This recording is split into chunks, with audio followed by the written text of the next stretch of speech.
នៅព្រឹកថ្ងៃទី16ខែវិច្ឆិកាឆ្នាំ2025វេលាម៉ោង8:30នាទីព្រឹកនៅទីស្នាក់ការរបស់សមាគមថ្នាលយុវជនកម្ពុជាប្រចាំសាខាខេត្តតាកែវមានពិធីសម្ដែងសម្ដាលនិងប្រជុំកែសម្រួលទូនីតិនិងភារកិច្ចទទួលខុសត្រូវដល់ថ្នាក់ដឹកនាំមួយចំនួនមាន5អនុសាខាក្រុងស្រុងនិងប្រកាសបញ្ចូលថ្នាក់ដឹកនាំថ្មីៗដែលមានការចូលរួមពីសំណាក់លោកម៉ៅផល្លាប្រធានប្រតិបត្តិក្រុមការងារថ្នាលយុវជនកម្ពុជាថ្នាក់កណ្ដាលអាដាមទួនសុខុនអនុប្រធានក្រុមប្រឹក្សាថ្នាក់កណ្ដាលលោកហ៊ុនសវណ្ណារាសមាជិកក្រុមប្រឹក្សាភិបាលថ្នាក់កណ្ដាល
ក្នុងនោះក៏មានសមាជិកភាពចូលរួមមានដូចខាងក្រោមលោកយិនវឌ្ឍនាអនុប្រធានថ្នាក់កណ្ដាល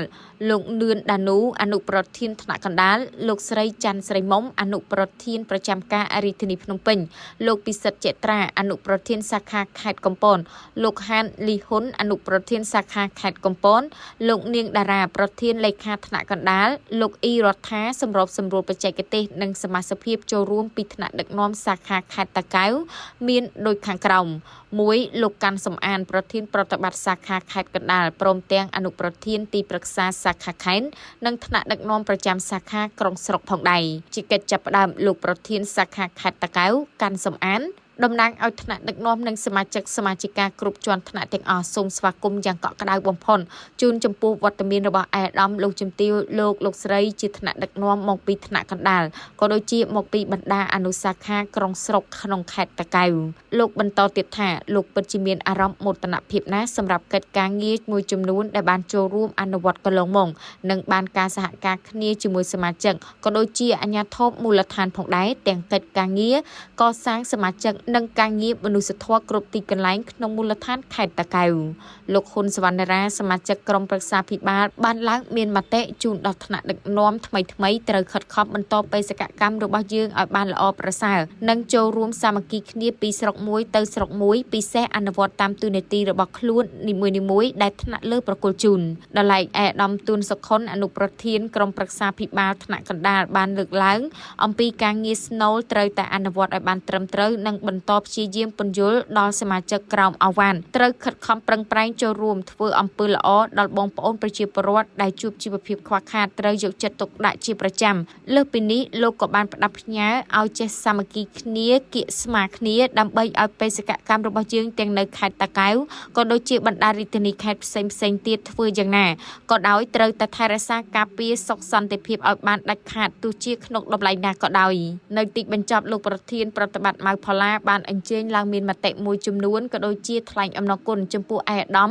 លោកជំទាវលោកស្រីជាថ្នាក់ដឹកនាំគ្រប់ជាន់ថ្នាក់និងគ្រប់អនុសាខាក្រុងស្រុងដែលមានវត្តមាននាពេលនេះជាថ្មីម្ដងទៀតលោកប្រធានក៏សូមអរគុណដល់អាជ្ញាធរគ្រប់ជាន់ថ្នាក់ផងដែរដែលបានផ្ដល់ភាពងាយស្រួលចំពោះការចូលរួមមួយរយៈកាលកន្លងមករបស់ក្រុមការងារថ្នាក់យុវជនកម្ពុជាប្រចាំសាខាខេត្តតាកែវលើការងារសង្គមក៏ដូចជាការងារផ្សេងទៀតផងដែរ